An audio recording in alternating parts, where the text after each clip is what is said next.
Welcome to All Things Power, the electrifying podcast by Cummins Arabia, where we explore sustainable power generation technologies, climate change, zero emissions, and more. So for today, I have a very special guest, Alan Zhao, who is the Director for Hydrogen and Fuel Cell for Africa and Middle East. So welcome, Alan, and thank you for joining us. Thanks for inviting me here, and thanks for all our audience to listening what our perspectives are.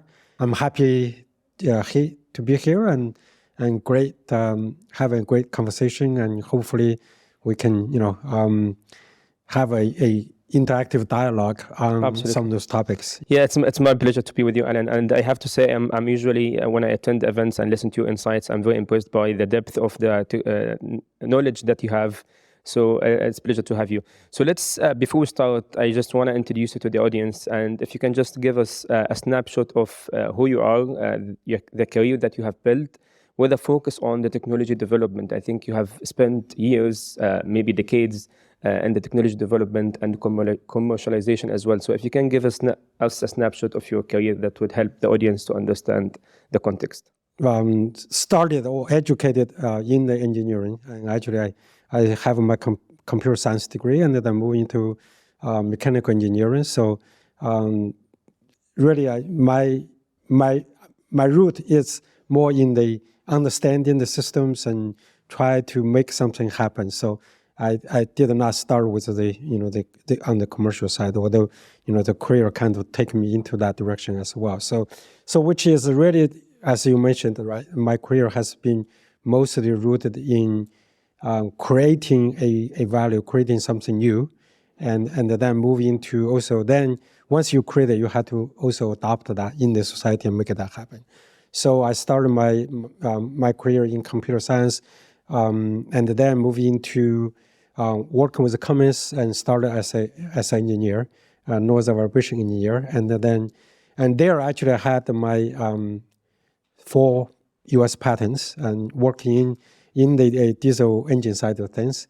And interestingly enough, right after that, in about at around 2000, where probably people remembering all this boom of internet around 2000, I also got caught in the bug, right? So then I actually went from Motorola or from Cummins to work for Motorola, where I actually worked in the programs developed 3G and 4G. At that time, it's really early, right? And so then about 2011, it's actually I was hired back by Cummins from Motorola, and so think about I went from diesel engine to radio wave into cellular technology, 3G, 4G, and then come back, hired back to Cummins, and actually look at the renewables. So from 2011 to 2015, I actually led the Cummins' first hybrid genset, where my journey of renewable energy start, where we actually really trying to look at how to reduce the emission and reduce carbon footprint with renewable energies. Yep. And then only 2015, end of 2015, I actually start to lead the company's IoT technology. That's also, a lot of things people talk about today. And 2022, beginning of last year, I took the role of leading the hydrogen and fuel cell in Africa, Middle East region. So that's where I am today. So in that process, it's all new stuff. That's very impressive. And I think that gives you all the knowledge to discuss what we're going to discuss today. So I want to focus on what you mentioned, leading the development and the commercialization of the first hybrid genset with Cummins. I think the cycle of development, new technology is quite similar across the different industries. That's what I think is the case. So now if we take this and we map it to the hydrogen industry. So can you walk us through what's happening in the hydrogen industry? You mentioned to me that it's not a new industry. It has been there for maybe tens, if not hundreds of years. Mm-hmm. But why it's floating again on the discussion now, everyone is talking about hydrogen. So what's happening, what has been happening in the hydrogen industry? What's happening now? and what is the whole cycle of this hydrogen production? If you can walk us through this, just high level. It's very good, very interesting to look at this in that cycle, right? So when I first started the hydrogen or the renewable side of things, the renewable energy at the time, right, talk about solar and wind, especially solar energy, was still at very early stage. At that point of time, if you think about the IPP, everybody kind of talk about today. Back then, IPP was not even invented, but the cost of electricity generated per kilowatt hour from the solar panel back then, say about 2010 timeframe, 2011 timeframe, it's started somewhere around $5-6 per kilowatt hour. So think about today. Today, in how this much is it today? I think today we can do roughly 1 to 2 cents, US cents per kilowatt hour. So that cycle is significant change, right? Yeah. So the reason I also wanted to bring this in is it's vitally important to recognize the cost of the renewable electricity have direct impact on our current hydrogen generation journey. Without that reduction, commercialization, scaled commercialization reduction in the renewable energy cost, hydrogen as a key part of energy transition would become almost impossible. Yeah. Right? So, but you still have hydrogen being used as, like, if you look at the different colors of hydrogen, blue and other colors of hydrogen, it's still being used already in specific industries today, right? So now let's back up and look and say, so what I described earlier was really now we can talk about green hydrogen, meaning the hydrogen is generated with the renewable energy source like wind, solar, and even hydro. So for example, right? Now, hydrogen generation and the use of hydrogen it's not a new technology, has been around for hundreds of years. And even the point of the generated hydrogen from water through electrolysis process, which is what most people talk about today, green hydrogen generation, that concept has been over 100 years. Wow. Okay. What's new now? Why it's like, again, a trend now to talk about hydrogen? Exactly. So any new technology, this ties back into innovation, how different people view word innovation. Okay. In my view, it's vitally important to truly classify an innovation as an innovation only when it has significant impact. So in my view, new ideas without impact is not innovation. Yeah, that's right. So today, the new green hydrogen we talk about is at the scale where you can really say the green hydrogen now can be an innovation because the potential of impact is here with the reduced cost of the renewable energy. It is that combination that makes the impact possible, therefore become truly a viable innovation. Otherwise, it's just an idea. Idea is not an innovation. Innovation has to have that new concept has an impact. Okay. Yeah, so if I understand you, I think now what you mentioned is mainly the economics of green hydrogen now makes sense because the cost of renewables has gone down to a point that it's very cheap to produce hydrogen using renewable energy. So that's clear. But we still have, I think, over the last, maybe especially the last 2 years, we have seen a lot of MOUs, a lot of announcements, but we haven't seen as many projects on the ground yet. So where's the disconnect? Why there's a lot of announcements, but we still don't see projects on the ground happening? So is there still challenge in the technology? It's not that mature yet, or is it's a policy or a lack of financing? Why there's that big disconnect? Yeah, great question. So yeah, I think maybe let's just say right now, I think we have a necessary conditions with renewable electricity being, as low as it is. And with a natural resource available in this region meaning Africa, Middle East region, right? It's a necessary condition. Without it, cannot. But it's not sufficient. What are the sufficient things has to happen is, the things we talk about, for example, regulation, right? Yeah. Where we had to get to the point to regulate, maybe the regulation make it carbon emission, where that's where energy transition is, we talk about. Yeah.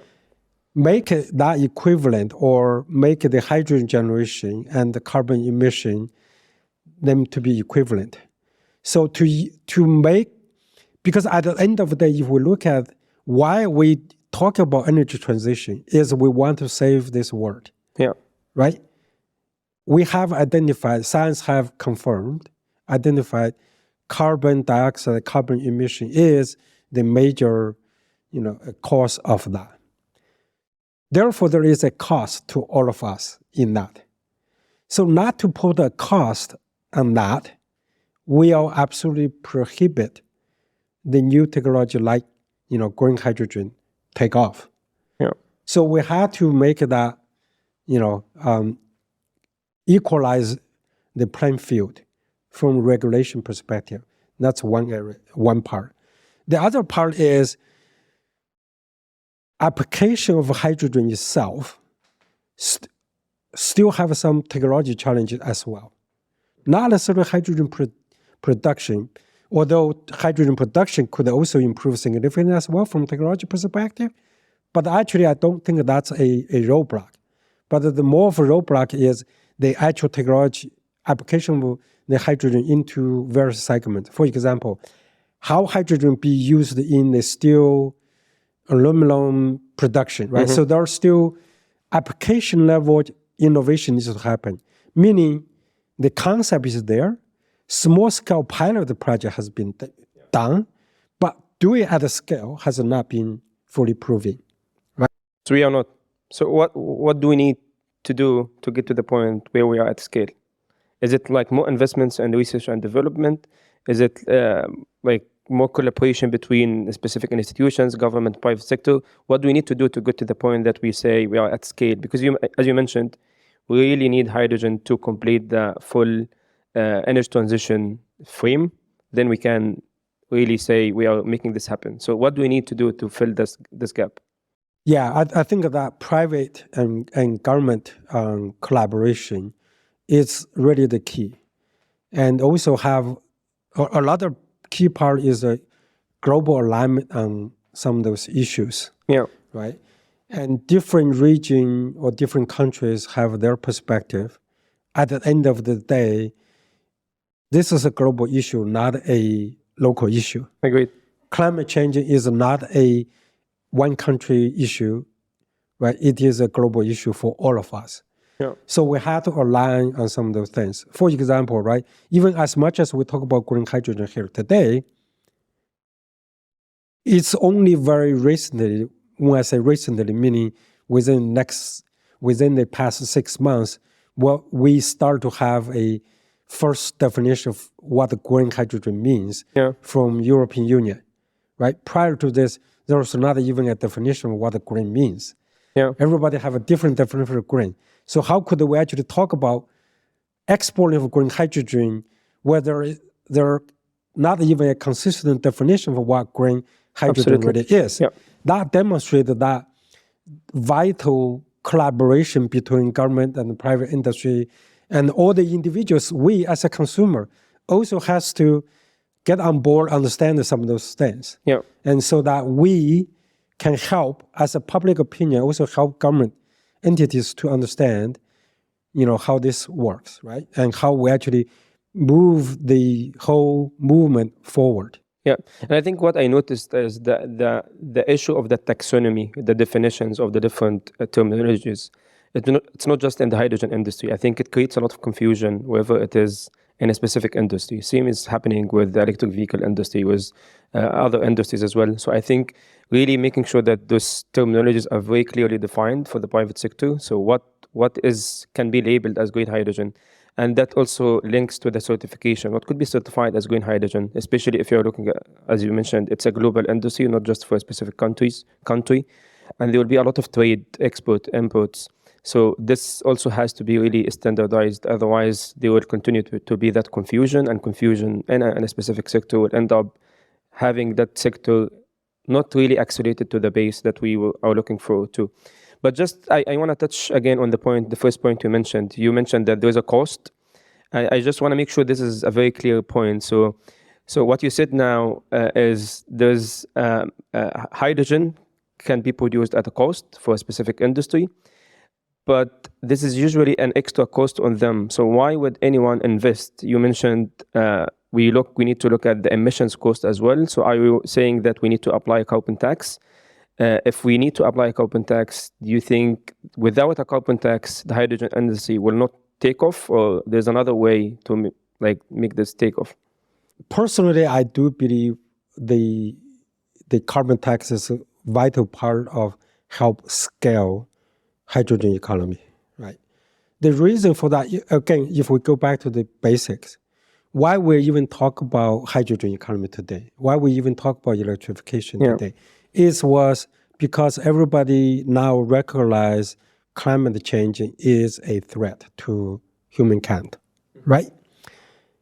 And the carbon dioxide or greenhouse gas emission, if we do think that's an issue, then there is a cost to all of us. Not to identify, apply that cost, then would be a problem. Yeah. So that will definitely inhibit the progress, right? Now, what I'm not going to advocate is also saying that there won't be any progress, or there won't be any progress that could be made if we don't apply carbon tax. That's not what I'm advocating. There are definitely applications where green hydrogen can still, make sense. There will be some premium, but some of those maybe premium is potentially acceptable. Yeah. But even with that, I would say all of us as a consumer, as an industry, also have to recognize that. For example, right? So there are quite a bit of discussion today, even talk about sustainability aviation fuel, right?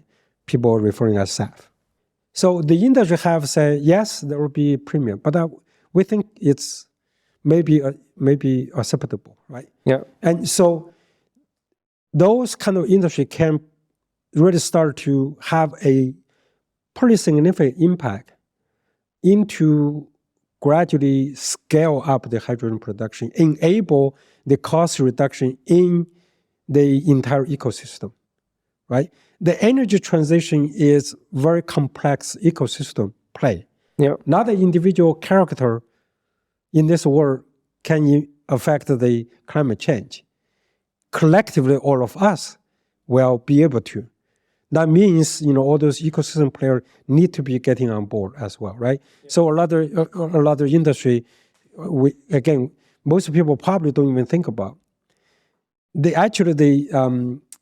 building industry have a significant impact on the greenhouse gas emission. And we don't even talk about that. I agree. Right? How do we actually move the building industry into green buildings? Yeah. It's significant. Now, there are quite a bit of discussion today about existing building to be more climate, right? More green efficiency, improved, all of those. That is part of it. However, in addition to that, it's all the steel, cement, and the things we use, right? Embedded carbon emissions in there. It's huge. So those we have to deal with as well, right? Absolutely, yeah. So what you're saying now is, I think the foundation for what you're saying is everyone has to be fully responsible to the whole life cycle of his product or service and the emissions associated with this. If you look at it this way, so there's a cost of whatever product you produce, even if after you sell it, that still has an emissions associated with it. So if you consider this and you carry the responsibility of this, which would be in the form of a carbon tax, the government is putting on you. That means the total cost of your on you to produce that product is higher versus if you use green hydrogen or more green power to produce it. So that would make hydrogen much more palatable. Yeah, exactly. Yeah, exactly. So, and absolutely agree. I think generally the concept of everyone, every stakeholder has to be fully responsible for all of their behavior, including even industries, whatever they produce. I think this is very fundamental to the whole discussions. Because again, if you look, when we started the discussion, you mentioned about the emissions. That's the main point we are starting with. And within emissions, you have scope 1 and 2, which is usually we say these are the scopes that companies can control. But we always say scope 3 is much more difficult for companies to control because it's their suppliers and it's other stakeholders that they cannot really control easily. But I think they can control easily. And there's some cases that you can influence your suppliers. You can put very specific and strict instructions for them. So that way you show responsibility for the whole life cycle of your operations as well. So I absolutely agree on this. And just want to dive a little bit more also on the technology side of hydrogen. So you mentioned green hydrogen. We get the water, we split it into hydrogen and oxygen, and that's usually the basic concept of how the electrolyzers work. So what is happening within this technology now? Is there any transformation or any breakthrough happening that we should talk about, or it's the same as before, but it's all again about the cost? So what's happening within the technology side? Generally today, let me step back, look at it. First of all, hydrogen generation, there are ways of generating hydrogen not by splitting the water into hydrogen and oxygen. Like, one of the most common things is talk about steaming, right? Methanol steaming, where you really split hydrogen out from the carbon, right? And then they generate that. So that's what they call the gray hydrogen. Right? Today, most of the hydrogen are generated through gray process and or black process, right, as well. So there is a black hydrogen, black and gray, right? And so that's that. And the green hydrogen, so now get back to your question more on the green hydrogen, right? So green hydrogen, generically today, from high-level technology perspective, there is what people referring as alkaline electrolyzer, and there is a PEM, proton exchange membrane, type of electrolyzer, and there is a solid oxide, split in the water as well, and then there is a new technology people are working on called AEM, ion exchange membrane technology as well. So the alkaline and PEM are more mature, especially alkaline from the history perspective is more mature. That has been used for small scale industrial hydrogen generation usage a lot, right? And the recent technology improvement has been, really going from small alkaline and non-pressurized to be a larger scale and pressurized to up to 15, 16, even up to 20 bars. And PEM, it's a more recent, right? Alkaline is probably 40, 50 years old technology and maturing. But on that though, scaling up to be, say, 1,000 or 2,000 normal cubic meter per hour is very recent. And also pressurized is also very recent. And why we get to that limit now? So why we get to that scale? Yeah, so there is a technology limitation, and for further innovation needs to happen in order to do that. Even from, used to be 100 normal cubic meter to be today's 1,000, 2,000, there is a significant innovation change, in that. So further in innovation in that space would really require more on the efficiency, meaning how much electricity does it take to split the water into hydrogen and oxygen, right? So I think there will be quite a bit more innovation and improvement in that space.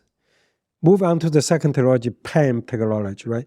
PEM technology is relatively newer compared to alkaline, right? So it's maybe started somewhere around late 1990s, early 2000s. And so it's relatively new. That's new, 24 years. 24 years. So this is relatively new from that perspective. But again, So that technology inherited has a higher efficiency. Now, the challenge for that, many people will say, because the PEM technology uses precious metal. So that precious metal is costly, right? It has higher efficiency, but it's also from capital cost perspective, it's costly. So the innovation there in that will be they increase the efficiency again, as well as reduce the cost and reduce the precious metal loading, and that.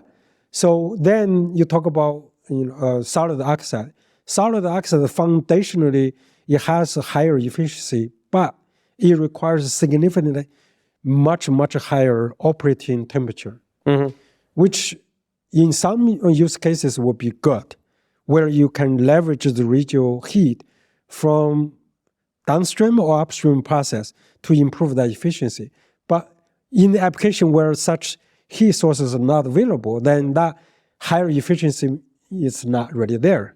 And the other problem with that high temperature is also it's not a very transient response, meaning that it doesn't respond to the changing very easily. So both alkaline and the solid oxide have that challenge. It doesn't respond to the changing very easily. PEM, on the other hand, respond to the power changing readily. So in the case we talk about green hydrogen generation, where the sun and wind come and go, it potentially could change very quickly. Then PEM have a certain advantage in that space. So really, I think especially when we talk about green hydrogen, I think innovation is not fully proving which system or what combination of systems will actually be the most effective for green hydrogen generation. It's not totally there yet. I think there's still innovation in that space, in addition to all the cost reduction, efficiency improvement, all of that. So those are, in my view, some of the key developments still yet to come. So based on your experience, especially with other technology development over the last decades, when do you think we will get to the point we are ready to implement this full-scale hydrogen projects with the technology that would be ready by then? Do you think after 5 years, 10 years, do you see a date where this would be feasible? I wouldn't actually define by date. I really would define by the milestone. Because this really is about mass production level. It's a mass adoption in question. So mass adoption is really dependent on the adoption, right? So there's today is a lot of talk, a lot of MOUs and some of the pilot projects. We are at that, curve where it could start to take off pretty quickly, right? So actually, even think about, compare, say, beginning of last year when I took this role to today. Last year, there's really not many people talk about, when people talk about 100 megawatt project back then, last year, 18 months earlier, people were thinking that's crazy. Now people are actually talking about implementation of 100, 200 megawatt system. People now talk about 1 gigawatt. So I won't be surprised a year and a half from now, there will be people actually starting to deploy towards a gigawatt level. Wow. In the region? In the region, it could happen. I would say in the region, I could see 100 to 300-400 megawatt project actually start to deploy. Interesting. Within, say, 2 to 5 years in that time frame. How quick that comes, it's a little bit, variable. But I see that kind of coming. I have another observation, which I would like to get your thoughts on this as well. So I think if we look at now, as you mentioned, the MOUs, I think over the last 2 years, if I'm not mistaken, there have been a little bit over 80 MOUs signed across MENA. I don't know about the rest of Africa, but Middle East and North Africa. And I think out of those, if you count the projects that are under development, I think you can count them on one hand, maybe even less. So and if you look at those projects, most of them are with a very specific focus. We will produce green hydrogen or low carbon hydrogen, and then we will export it. So the focus is export. But I think you mentioned before we were discussing that to really create that hydrogen economy, you have to also think about the domestic use and how you can do that first, then that would support the export later on. Like how far we are from this, and what is the benefit of actually using it domestically if you get more capital or you gain more if you export it?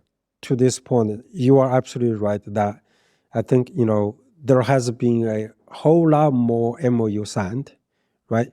From that MOU to actual feasibility study require quite a bit government, let's say, commitment on use of land and so on and so forth. That regulatory things must complete. And then from feasibility study to have completed feasibility study into what people are referring as a pre-feed, right? And then into feed. Only thereafter talk about FID, final investment decision. Only thereafter people can start to really talk about purchasing equipment, start to produce. How long does this whole cycle usually take? Like in an ideal world, is it like a year, 2 years, 5 years? It kind of depends, right? A lot of people talk about feasibility study somewhere around a year and a half, 2 years. Mm-hmm. So once you get MOU and then the government and the enterprise or project developers actually have the agreement which piece of land they can use and all of that, then they can start to do feasibility study. So feasibility study takes, year and a half, 2 years, and depends on the company. Let's say 1 to 2 years, so 1 to 2.5 years, depends on the company, all of that. So that's kind of the cycle, right? And thereafter become a little faster, right? Yes, today, with the project that already reached FID, there is still a equipment lead time issue, right? And so electrolyzer today have a fairly long lead time. It is a still roadblock or bottleneck in that supply chain. Yeah.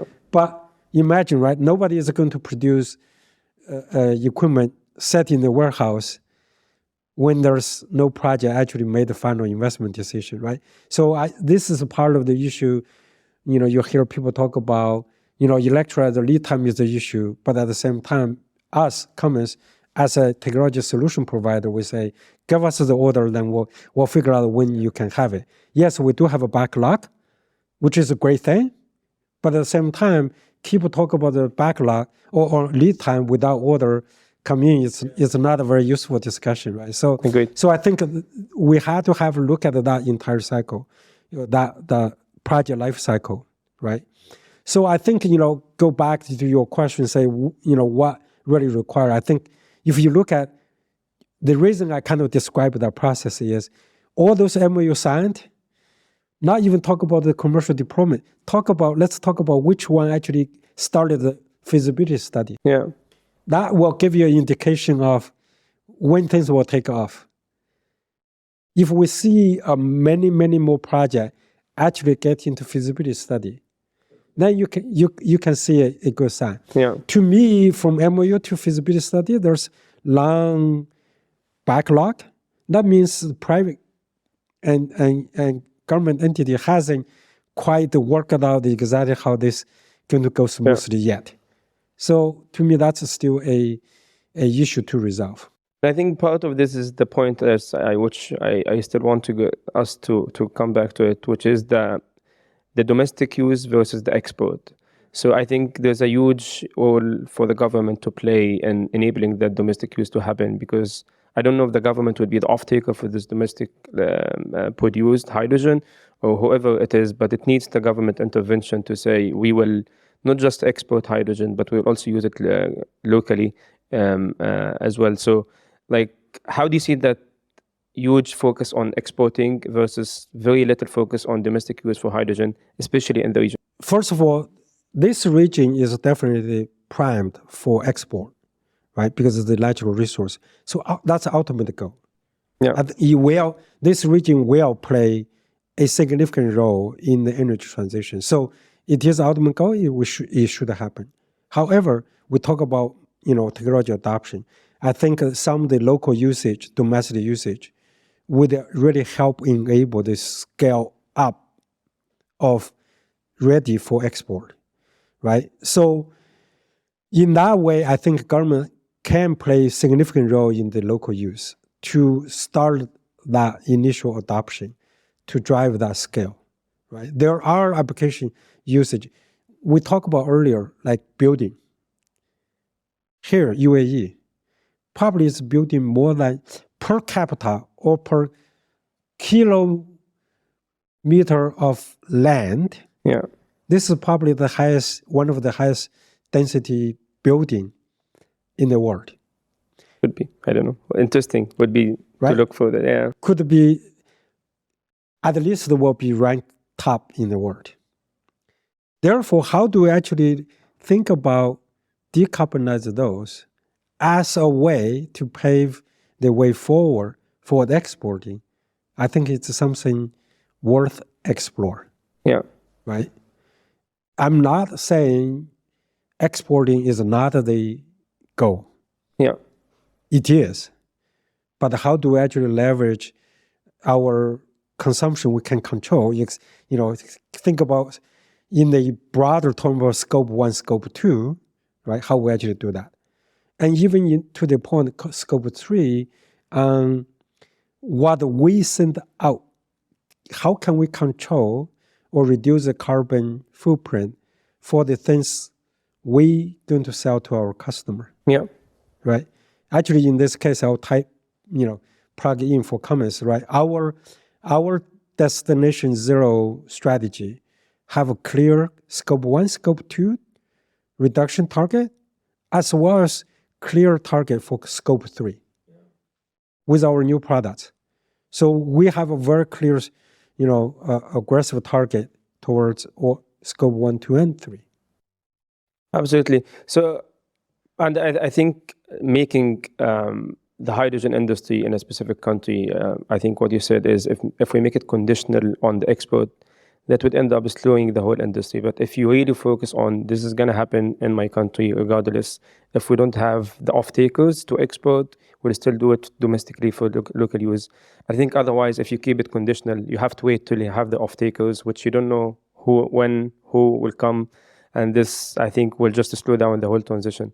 So I completely agree with you.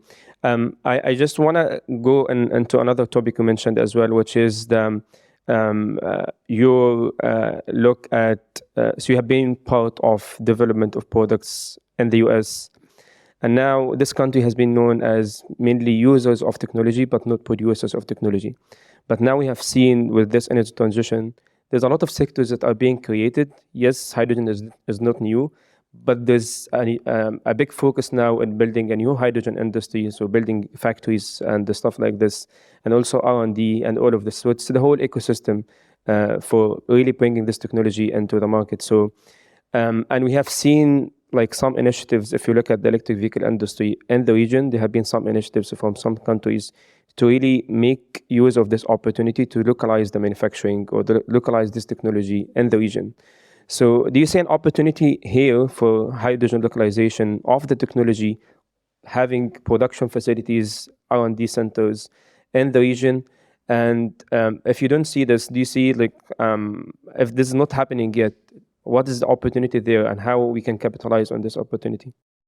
Yeah, so this is a great question, Ahmed.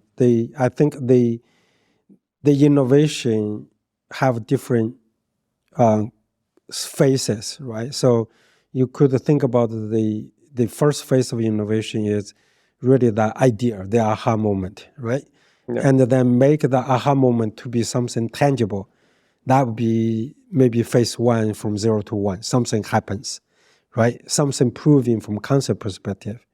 And second part of that innovation is really, okay, now the concept is proving, how do we actually make it really have a significant impact in the broader context, in the environment in which the technology be used? That be, second phase. And then the last phase in this could be the actual business processes and business model and all the things about making the whole technology, a whole innovation to be efficient. Yeah. There is also innovation in that as well, right? So what I see for hydrogen generation or green hydrogen, right? I think the first phase is done. It's clear, right? There's technology available. There already is fair amount of scaled production is happening. What I think the most immediate opportunity for this region, MENA region, is that second phase. I think we'll talk about where there's a lot of let's say environmental specific things.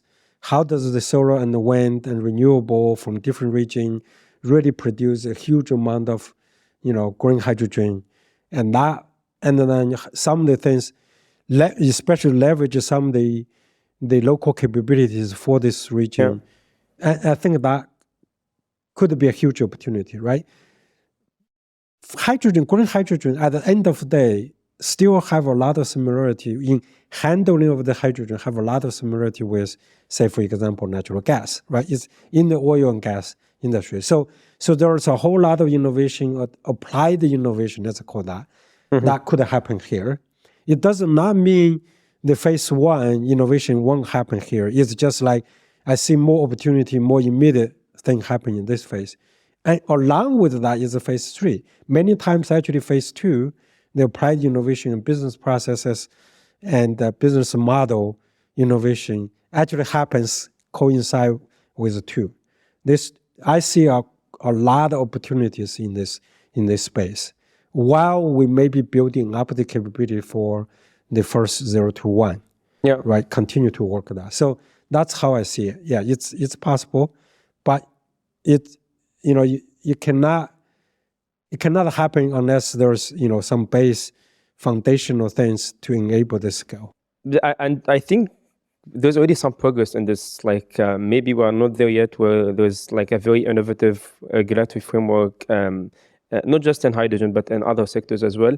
But I think I see that the governments are a little bit more progressive than perhaps governments in the other regions to really come up with that model that could be there's some level of innovation in it.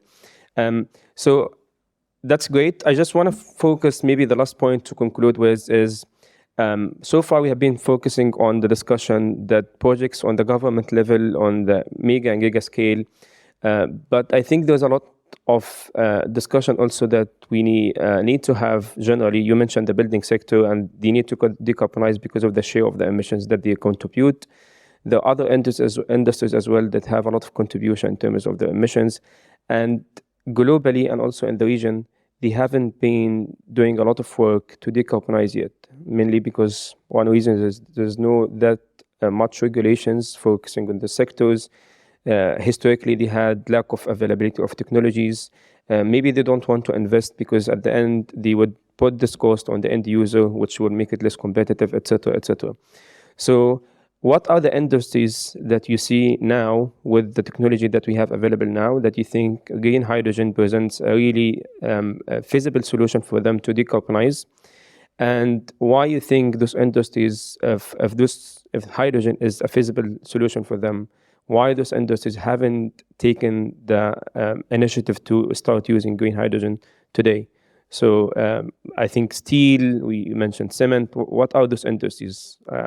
I think right now so for example, there's a lot of talk about hydrogen into ammonia, which, into fertilizer. Yeah. Certain fertilizer manufacturers, I think it's really primed for that, right? Where maybe today they may be importing ammonia or natural gas to make fertilizer and so on and so forth. If there is a right opportunity to actually replace that with the green ammonia, it could also be cost competitive. Then I see those kind of take off pretty quickly. So from technology perspective, is there. And there is, definitely today there is a cost issue, but there are certain areas, certain segments that may not have that huge cost penalty. We talk about SAF as well early. So what I see, maybe not necessarily specific sector, although sectors matters, but also within the sectors, also talk about specific customers where those premium may not be as huge a premium today. That represent a really good business case. Then, they can actually help drive. Yeah. As well as really, I think earlier we talked about, I know there's, quite a bit regulation or regulatory activity going on in some of those heavy polluting and hard to obey sectors, right? So those sectors will also play a role. That the implementation of emission reduction will kind of re-emphasize or accelerate this transition towards, say, green hydrogen, right? Maybe even go back to talk about, heavily talked about today, which is like EV, right? Electrify the vehicle. I think, there is also things we talked earlier. There is a huge emission reduction if you only look at from battery and on. Yeah. So you need to look at the whole life cycle. Right. If you look at the whole life cycle from how electricity is produced to actually charge the battery, the emission reduction may or may not be that fully, counted for. Our objective is really, climate change, right? Yeah. Reduce the climate change impact. So when we evaluate that, we need to evaluate that as well. So this, this well to X emission, well to work, it's really important from emission perspective. Because at the end of the day, we are all passionate about reducing that impact on the climate. So I think that's why I think one of the most, for me, I think smart regulations was the carbon border adjustment mechanism, the CBAM in the EU, which because what was happening is when you regulate specific sectors in specific countries, what ends up happening that these sectors go and produce the same product in another country that's less strict, and then you're just like transferring the emissions from one location to the other, but globally, like you are not solving the issue. And why this specific regulation is smart is even if you're producing your product outside of the EU, but you're exporting it to EU, you still have to either reduce your emissions or you pay tax on your emissions. And I think what we have seen this, and it's already happening in the region now, all of these steel producers and other heavy industries producers who are exporting to EU, they have to comply with the CBAM. So they have to reduce their emissions. They have to start looking at green hydrogen, energy efficiency, EVs, all of these different solutions to reduce their emissions. Otherwise, again, what we discussed at the beginning, they will have to pay the price of these emissions, which is in the form of a tax. So I think these smart regulations are really needed so that because again, companies, their main mission is to make profit. Right. So if you put regulations, they'll find a way around the regulation to still make the profits. Right. And our mission should be reduce the emissions absolute, regardless of where they are. We need to reduce our emissions. So we need smart regulations like this. So one question I would like to conclude with, and I think this is perhaps a little bit ambitious as well, so please think about it and let us have a very ambitious goal. So 5-10 years from now, how do you see this region in terms of the energy transition, and where do you see hydrogen playing in this? And if you think about it, I'll make it more complicated. So try to build two scenarios. One scenario is business as usual. If we continue as we are today with the same regulations, same mindset, same progress, where do you see us in 5 years, 10 years? And if you think we can be more ambitious, put more innovative solutions, all of the issues that we discussed, if we try to tackle those and build a more ambitious scenario, where would we be in 5-10 years? Yeah, so it's really, really good question in that, right? I think, first of all, if we say 5 years from now, we're kind of business as usual where we are today. I think I would foresee we have a lot more climate-related issues, flood, and all kinds of things that we see today increase. I think that frequency will go up. And this is actually the part that I think when we think about the cost of the greenhouse gas emission, if we think about all those potentially weather-related disasters, if we think about how much it costs us to rebuild, that cost is significant. To turn our eyes blind on that cost, only tie into a specific event, I think we're missing a big picture. Agreed. Which is why I think when we talk about even for business, say earlier you mentioned business about making profit. Well, profit is defined by selling price minus your cost. If we don't make the cost, we don't equalize the cost, then that's not fair. So even from that perspective, I think this is why I think, earlier we talked about, the regulatory carbon tax is important, right? Yeah. So from that perspective, now with that, I would say, if we are more aggressive, I would actually say the things could be much more aggressive, making a lot more progress, is actually spend quite a bit of time in this next 3 to 5 years, put together a framework, carbon tax framework or cost equalization effort, so that everybody is on the equal footing. Then from there, actually, I see the progress will take off by itself. By simply, actually, on the other hand, if we say this is middle, third scenario, potentially, if we are aggressive in, say, supply chain technology and all of those, and we kind of keep debating about the policy level things, and we don't really take actual action, I think the progress will be actually minimal. Well, we'll still see a lot of more MOUs and all of that, a very small amount of actual deployment.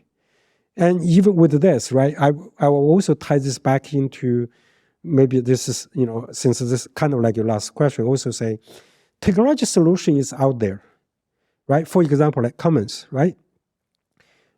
We are as traditional as you can think of from technology solution perspective, right? Mm-hmm. We are, our core product is engine, internal combustion engine, use natural gas and diesel and all of that.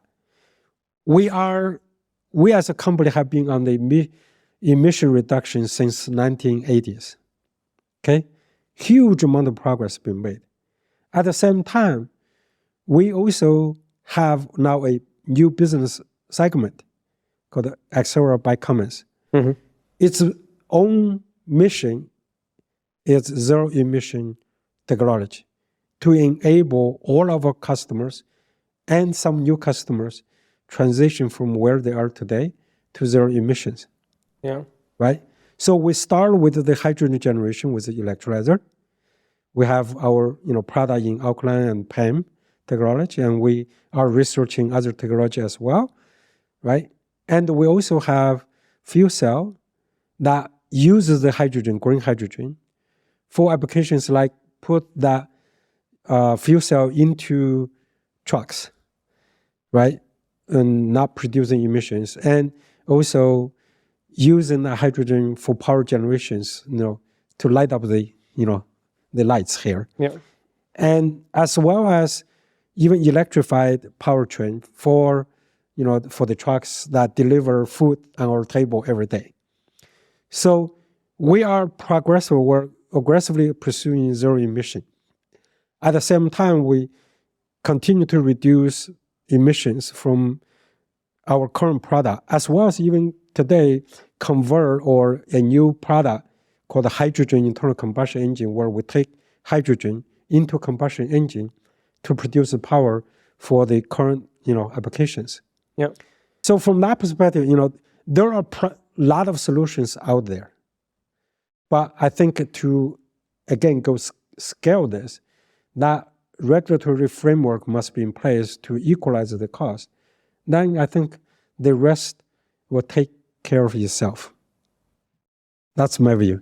That's perfect. Thank you so much. And I have to say, this has been a very insightful discussion for me. I did learn a lot from you. Thank you so much. And I think just to summarize my personal takeaway, and I would love to hear what the audience have taken from this discussion. But what I got from this is the technology is there. This hydrogen technology and the hydrogen sector will be a key sector or the backbone of that energy transition. The Middle East and North Africa region have the opportunity to be the leader in making this global energy transition happen by being a main exporter for low carbon hydrogen.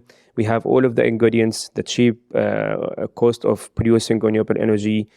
We need to have smart regulations. We need to have more focus on research and development. We need to have close collaboration between the governments and the private sector. And we need to have more focus also on domestic use of low carbon hydrogen, especially for the heavy industries and how to abate industries as well. So again, has been very insightful. Thanks so much for your time, and hope the audience has enjoyed the discussion, and we'll see you in the next episode. Thanks so much. Thank you.